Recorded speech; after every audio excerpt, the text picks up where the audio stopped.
Bonjour à tous, aujourd'hui on va parler d'une aberration du système capitaliste, l'obsolescence programmée. Alors certes c'est un peu connu et je pense que la plupart d'entre vous en ont déjà entendu parler, mais là aujourd'hui on va rentrer un peu plus dans le détail de ce qu'elle est, en quoi elle consiste, puisqu'il n'existe pas qu'une seule manière de faire de l'obsolescence programmée. Donc on va essayer d'étudier les différentes manières de faire de l'obsolescence programmée, les différentes méthodes utilisées par les entreprises. Ensuite on verra quelles sont les entreprises qui sont connues pour l'utiliser, quelles sont les entreprises qui se sont fait prendre la main dans le sac, histoire de voir un peu qui essaye de nous enfler et qui malheureusement réussit souvent. Donc ça se permettra un peu donc de voir de qui il faut se méfier et de qu'est-ce qu'il faut éviter de faire et d'acheter. Ensuite on parlera de ses conséquences. Les conséquences écologiques sont assez connues, mais après on va parler également des conséquences humaines, sociales, sanitaires, bref toutes les conséquences.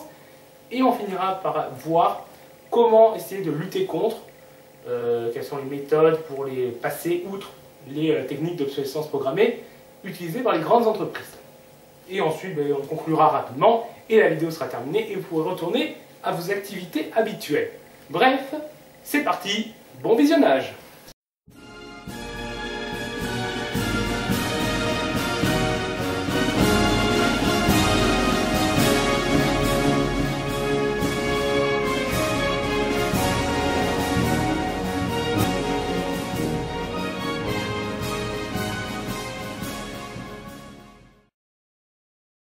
Alors, quels sont les différents types d'obsolescence programmée qui sont utilisés? Tout en haut, il y a vraiment un produit, on le fabrique spécialement pour qu'il ait une date de fin plus tôt que ce qui est prévu. C'est clairement dans sa conception, on prévoit qu'il soit plus fragile que ce qu'il devrait être, ou qu'il y ait une pièce bien précise qui pète rapidement. Donc ça, c'est vraiment l'obsolescence programmée la plus grossière et c'est celle qui est illégale. Qui est clairement facile à voir s'il y a enquête. Et donc au final, elle est finalement moins utilisée que d'autres parce que plus dangereuse à utiliser. Bon, elle est utilisée dans les ampoules, puisque celle-ci pourrait durer plus longtemps, mais en avançant des raisons de coût et de consommation énergétique, les industriels arrivent à maintenir la durée des ampoules à 1000 heures, alors que il y aurait moyen avec les avancées technologiques, parce que ça fait un moment qu'on est à 1000 heures, qu'il n'y ait pas de grosse évolution, il y aurait moyen d'aller plus loin et d'améliorer la durée des ampoules. Surtout qu'elles ont des brevets pour des ampoules qui durent plus longtemps. Ensuite, une autre utilisation, c'est l'absence de réparation proposée, ou alors que cette réparation soit proposée à des prix bien plus élevés que l'achat d'un nouvel appareil, d'un nouvel équipement. Donc globalement, c'est-à-dire que si ton appareil, il y a une partie qui tombe en panne, qui se casse, soit il n'y a aucun service de réparation proposé, tu peux juste changer ton appareil, ou alors celui-ci est proposé mais à un prix trop élevé. Alors que concrètement, réparer, d'un point de vue, à moins des cas très particuliers où c'est des pièces très fines et très difficiles à installer, mais globalement, enfin même dans ce cas-là, c'est difficile, si c'est difficile à installer une fois que l'appareil est complètement construit, qu'il faudrait tout démonter, dans ce cas de figure là oui. Mais la plupart du temps, ça coûte moins de temps de travail et de matières premières de réparer juste une pièce et de la changer que de reconstruire tout l'appareil, puisque tout l'appareil doit quand même faire la pièce et l'installer. Donc on voit bien qu'il y a une petite erreur de raisonnement dans le truc là. C'est pas très logique. Mais bon, ça c'est quand même plus souvent utilisé et pas sanctionné. Ensuite, il y a par l'incompatibilité avec les nouveaux modèles ou avec de nouvelles applications ou des incompatibilités avec les chargeurs par exemple, ça c'est très utilisé dans les nouvelles technologies, ce type d'obsolescence programmée. Par exemple, quand il y a des applications pour iPhone qui ne fonctionnent, oui j'ai fait un placement de produit mais je ne suis pas payé, hein, donc voilà, à moins que Apple veuille m'envoyer un chèque, mais vu que je vais leur taper dessus dans cette vidéo, c'est peu probable, malheureusement pour mon portefeuille. Bref, du coup, pour les appareils iPhone, ou d'autres appareils de nouvelles technologies, les nouvelles applications parfois sont prévues pour ne fonctionner que sur des modèles, les modèles les plus récents, et si tu as des modèles plus anciens, et bien si tu veux utiliser cette application, tu n'as pas le choix, il faut changer ton appareil, changer ton modèle d'ordinateur ou de téléphone. Bref, tu es obligé de consommer un nouveau produit alors que l'ancien fonctionne encore. Ça peut être également avec les nouveaux appareils qui ne fonctionnent pas avec les anciens chargeurs. Et globalement, tout ce qui est incompatibilité entre chargeurs. Globalement, on voit bien sur un ordi ou sur un téléphone, tu as 25 000 chargeurs différents pour, voilà, et que chacun fonctionne sur un ordi. Enfin, tu as quelques chargeurs qui peuvent fonctionner sur différents ordis, mais globalement, un modèle d'ordinateur, c'est un chargeur. Ce qui fait qu'au final, ben, quand tu changes d'ordinateur, tu dois souvent changer de chargeur. Et tu es obligé donc de tout changer d'un coup. Et donc ça aussi, c'est une forme d'obsolescence programmée, puisque tu forces à devoir renouveler plus que ce qui est nécessaire. Et ensuite, la méthode la plus subtile, et du coup la plus retorse, et celle qui est le moins vue, qui est complètement légale au final, c'est les effets de mode. C'est donner le besoin à la personne de consommer un nouveau produit. Ça, c'est Apple qui sont les maîtres dans ce domaine-là. C'est vrai qu'à chaque fois qu'elles sortent un nouvel appareil, un nouvel iPhone, l'iPhone 6S, ceci est une révolution. Il est meilleur que tout, il est plus beau. Les autres, ils sont complètement dépassés, c'est ringard de ne pas avoir le nouveau. Et on voit bien, ça marche, puisqu'il y a des files d'attente à chaque fois qu'un nouvel iPhone sort. Alors que je pense que beaucoup de ces personnes-là, ben, le téléphone qu'elles ont acheté il y a un an plus tôt fonctionne encore très bien. Mais en créant le besoin d'avoir la dernière nouveauté, on pousse à l'achat compulsif d'appareils dont on n'aurait pas besoin à ce moment-là. Et donc, du coup, de remplacer ou de jeter des appareils qui fonctionnent encore. Ça, c'est pour les différentes méthodes utilisées. Et globalement, ce que dit la loi française sur l'obsolescence programmée, ce qu'elle reconnaît, globalement, c'est l'ensemble des techniques par lesquelles un metteur sur le marché vise, notamment par la conception du produit, à raccourcir délibérément sa durée de vie. Et ceci afin d'augmenter le taux de remplacement. Donc, mais globalement, dans la loi, on voit bien que c'est dans la conception. Donc, c'est surtout la première partie dont j'ai parlé qui est concernée par la loi française. Que ce soit la conception avec des pièces qui sont prévues pour tomber en panne plus vite, ou des mémoires pour la nouvelle technologie, des mémoires de fonctionnement qui sont plus faibles réduites artificiellement, etc. Donc voilà, et donc on voit que les autres ne sont pas condamnés, et là aussi il y aurait peut-être moyen, comme on le verra dans la dernière partie, de changer quelque chose pour lutter contre l'obsolescence programmée. Mais ça c'est terminé pour cette partie-là, et maintenant on va passer à la partie suivante, c'est qui c'est le champion de l'arnaque?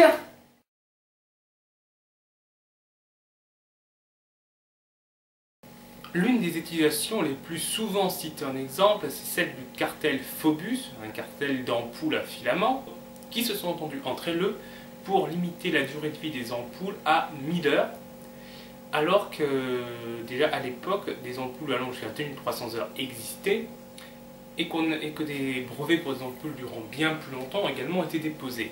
Même si certains exemples des ampoules, par exemple l'ampoule qui serait allumée depuis plus de 100 ans et qui fonctionne encore, ce genre d'ampoule par contre consomme plus.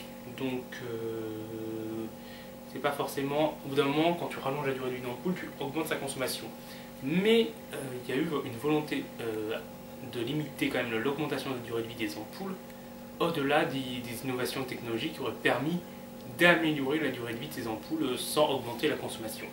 Même si aujourd'hui, de toute façon, les ampoules à filaments ne sont pas l'avenir des ampoules. Et là, globalement, on observe qu'il y a quand même une volonté clairement d'établir une durée de vie maximum aux ampoules et d'empêcher les ampoules de durer plus longtemps afin d'en vendre plus. Après, si on reste dans les utilisations assez anciennes, il y a General Motors qui a un peu inauguré l'effet de mode pour vendre, bien avant Apple. General Motors a fait ça pour concurrencer Ford, qui à l'époque dominait le marché avec ses modèles uniques, mais accessibles et faciles à produire et qui se vendaient donc à des prix convenables. General Motors, au lieu d'essayer d'affronter Ford sur le terrain de la voiture la plus accessible, a décidé de jouer sur le modèle de meilleure qualité, le modèle plus stylé, le modèle qui sera à la mode et que les gens auront envie d'avoir. Et envie de renouveler régulièrement du coup, afin de pouvoir écouler plus de stock alors que ces véhicules sont plus chers. Et au final ça a fonctionné puisque le monopole qu'avait l'époque Ford a été brisé. Ensuite, on va à nouveau parler d'Apple. Je vous avais dit que j'allais dire du mal d'LE aujourd'hui. Par exemple, la batterie des 3 premiers iPods était prévue artificiellement pour durer 18 mois, alors qu'il y avait moyen technologique et que la conception classique de ces batteries permettait d'aller plus longtemps, de les faire durer plus longtemps. mais artificiellement, Apple limitait ses batteries à 18 mois. Et une fois que la panne survenait, aucun service de réparation ou de remplacement de la batterie n'était proposé. Si tu voulais changer ta batterie, il fallait changer tout ton appareil. Et donc au final, tu allais acheter plus que ce que tu aurais besoin. Mais cette pratique a dû cesser puisqu'un procès a été intenté contre Apple, contre cette pratique, déposé par plusieurs clients devant la justice américaine, et Yale ont tenu gain de cause, et donc Apple a été obligé de mettre en place des services de réparation pour ses batteries, enfin de remplacement pour ses batteries, et pour les modèles suivants, enfin la durée de vie totale, pas la durée de vie entre chaque charge, parce que ça n'a pas trop augmenté. Mais on voit donc qu'il y a moyen, en ne se laissant pas faire, en ouvrant notre gueule, de les faire reculer et de les faire renoncer à des pratiques scandaleuses d'obsolescence programmée. Ensuite, un autre exemple assez connu, c'est les imprimantes. Alors, il y a deux types principaux d'arnaque à ce niveau-là. C'est à la fois, tu as des imprimantes où il y a une puce qui compte le nombre d'impressions que tu fais. Et quand tu arrives à un certain nombre, ça affiche un message de panne. Et l'imprimante cesse de fonctionner. Et cela alors que à l'intérieur tout fonctionne. C'est juste un blocage artificiel à un certain nombre d'impressions. Ce qui permet du coup de forcer les utilisateuristes à remplacer plus rapidement leurs imprimantes. Et une autre technique, c'est là au niveau des cartouches d'encre, c'est là où c'est qu'elles envoient pas le bon... enfin, tu vois, la cartouche communique avec l'imprimante pour dire il me reste tant d'encre et pour dire quand c'est qu'il lui reste plus d'encre. Mais l'information que ces cartouches envoient à l'imprimante n'est pas la bonne. Elles indiquent qu'elles sont à court d'encre avant d'être vidées, alors qu'il reste de l'encre. Mais du coup, l'imprimante te dit de changer tes cartouches, tu le fais, donc tu en mets de nouvelles, et au final, tu jettes des cartouches contenant encore de l'encre. Ce qui te force à racheter des cartouches et de l'encre bien plus rapidement que tu ne devrais. Par Canon, Kodak et Epson. Mais elles ont le droit de faire ça? Non, je crois pas. Mais elles nient le faire, donc il n'y a pas de preuve absolue, mais le fait que plusieurs utilisateuristes se soient plaints de ce genre de méthodes et ce genre de problèmes, et le fait que des logiciels permettent de régler ça, et une imprimante d'Epson qui affiche un message d'erreur, il y a un logiciel qui permet de remettre à zéro le compteur de nombre d'impressions, et l'imprimante remarche comme si de rien n'était. Du coup, ça montre bien que le blocage était artificiel.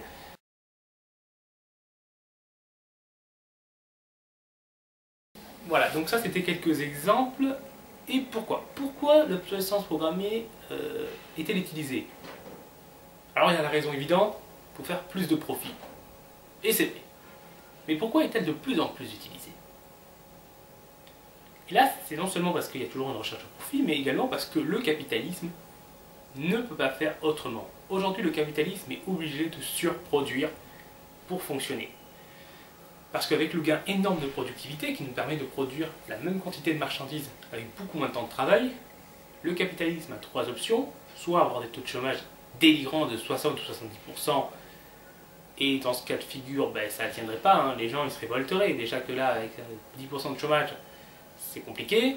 Imaginez les taux de chômage à 60-70%, Yale aurait déjà plus de mal à faire passer les chômeurs pour des feignasses qui ne veulent pas bosser, puisque ça serait la majorité des gens. Ça deviendrait un peu gros, quoi. L'option, c'est de réduire le temps de travail énormément, avec des temps de travail à 10 heures par semaine, par exemple. Le problème, c'est que si elles font ça, les gens auront beaucoup trop de temps libre pour réfléchir, penser au système, se rendre compte qu'elles se font arnaquer sur beaucoup de points. Et donc ça, le système ne voudrait pas trop que les gens aient le temps de réfléchir et ils préfèrent que les forcer à se crever au travail. L'autre option, donc, c'est de surproduire, c'est de produire bien plus que ce qui est nécessaire. Mais si en même temps tu n'accompagnes pas ça d'une augmentation de la consommation, tu es obligé de jeter. Et elles le font. Il y a un énorme gaspillage. On voit la nourriture, tu as un tiers de la production alimentaire mondiale qui est jetée. Et dans plein de domaines, tu as plein de marchandises qui sont jetées sans être jamais utilisées. Mais le problème de ça, c'est que ces marchandises-là, du coup, ne sont pas vendues et ne rapportent pas d'argent. Et donc, si elles jetaient trop bonnement, ça se sentirait dans leur porte-monnaie et dans leur profit. L'obsolescence programmée, ça règle ce problème. Parce que ça permet de surproduire, mais aussi de vendre toute cette surproduction. C'est génial! Donc voilà, c'est pour ça aussi que l'utilisation de l'obsolescence programmée se développe et est une nécessité pour le système capitaliste et que, bon là on en reparlera dans la partie sur comment lutter contre, mais que le cœur du problème, c'est le système global et que les autres solutions sont des aménagements de court terme.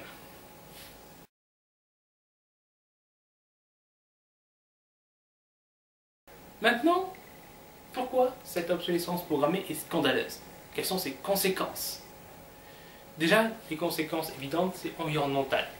Quand tu surproduis, tu utilises plus d'énergie, plus de ressources, plus de matières premières. Dans l'exploitation elle-même demande de l'énergie et des matières premières. Et du coup, ça fait des tonnes de déchets énormes, ça fait de l'énergie, alors qu'aujourd'hui on doit réduire notre consommation énergétique parce qu'on est en train d'aller dans le mur en dégageant des quantités de gaz à effet de serre énormes. Alors que tu te dis qu'il y a des tonnes de marchandises qui voyagent d'un continent à l'autre pour produire des marchandises dont on n'a pas besoin en réalité, tu te dis qu'il y a peut-être un petit problème. Et par exemple aussi, c'est les conditions d'exploitation de ces ressources. Par exemple, vous vous rappelez, je vous avais parlé des conditions scandaleuses d'exploitation des terres rares qui sont utilisées dans les nouvelles technologies et également dans l'éolien, mais toutes les nouvelles technologies l'utilisent. Le fait est que en nous poussant à consommer plus de ces appareils que ce qu'on devrait, et en jetant des tonnes d'appareils qui marchent encore, eh bien on augmente énormément nos besoins de terres rares. Et donc la quantité de ressources qui sont exploitées dans des conditions écologiques, sanitaires et humaines désastreuses. Ça, je vous invite à aller voir la vidéo sur les terres rares que j'ai faite, et vous verrez à quel point c'est grave d'en gaspiller. L'obsolescence programmée, c'est également une source de déchets énorme, puisque d'où l'appareil, quand tu le changes, l'autre ancien, tu le jettes. Et ces déchets-là, déjà qu'il y a un coût pour les collectivités locales, c'est un coût non négligeable de devoir traiter tous ces déchets en plus. Donc, et les collectivités locales, globalement, c'est nous qui les finançons. Donc ça nous coûte cher aussi à nous. Ou alors, tous ces déchets sont envoyés en Afrique pour être traités par des petits enfants africains dans des conditions sanitaires complètement scandaleuses, et ça provoque des tas de maladies là-bas, et ça dégrade complètement l'environnement là-bas avec des déchets partout.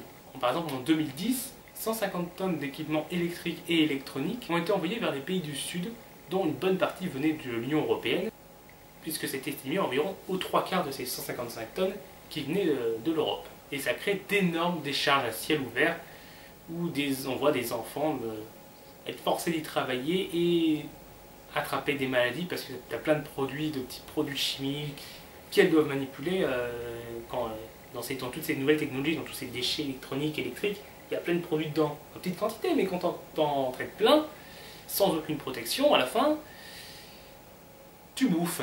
L'obsolescence programmée est également une atteinte à notre pouvoir d'achat. En effet, si tu dois acheter plus souvent des appareils, ça va te coûter plus cher. Parce que si un téléphone à 100 €, tu le changes tous les 4 ans, ou si tu le changes tous les ans, au bout de 4 ans, soit tu as payé 100 €, soit tu as payé 400 €.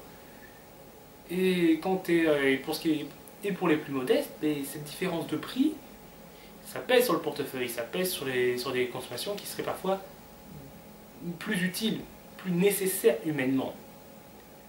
Et donc, l'obsolescence programmée, c'est vraiment un moyen de nous pomper à fond tous nos revenus, tout notre argent, et un moyen pour le capitalisme de nous exploiter jusqu'au bout, et de rien nous laisser.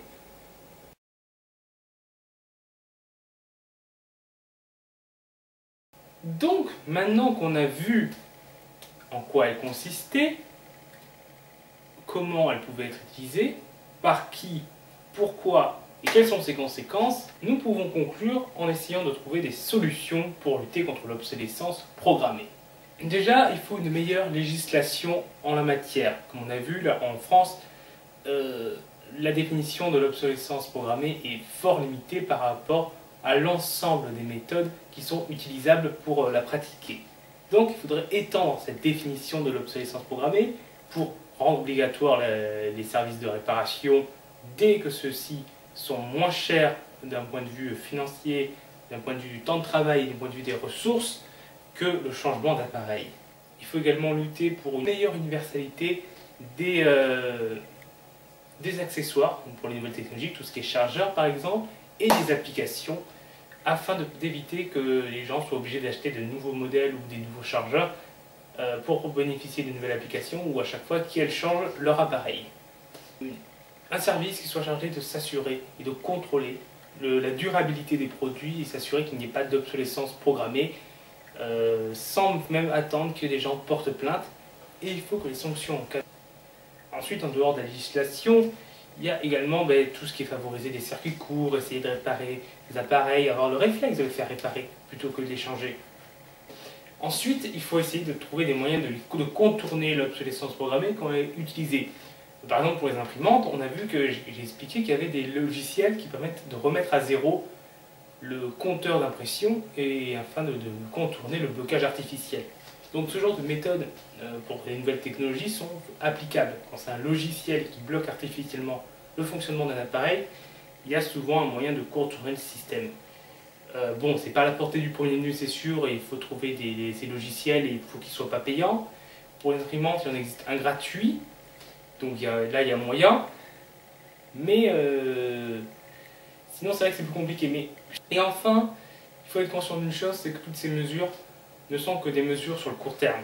Globalement, l'obsolescence programmée, comme je l'ai expliqué, est une nécessité pour le système capitaliste, et tant qu'on sera dans un système capitaliste, toutes les mesures qu'on prendra ne feront que limiter le phénomène et ne pourront pas complètement l'endiguer. La seule manière de l'endiguer, c'est de sortir du système global qui induit cette obsolescence programmée, donc sortir du capitalisme.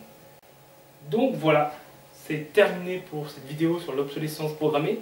J'espère qu'elle vous a plu, que vous l'avez trouvée intéressante, que vous avez appris des choses. Si vous avez des choses à rajouter, des compléments, parce que j'ai pas non plus tout dit, j'ai pas été exhaustif, donc vous pouvez apporter des informations, vous pouvez poser des questions en commentaire, je serais ravi d'essayer d'y répondre et de débattre avec vous aussi si j'ai fait des erreurs ou si vous n'êtes pas d'accord sur des points. Bref, l'espace commentaire est fait pour ça. Je vous invite également à lâcher un pouce bleu pour moi si la vidéo vous a plu, à la partager également si vous pensez que ça vaut le coup que l'information circule, et à vous abonner si vous ne voulez pas rater mes prochaines vidéos qui vont continuer d'arriver. Au revoir tout le monde.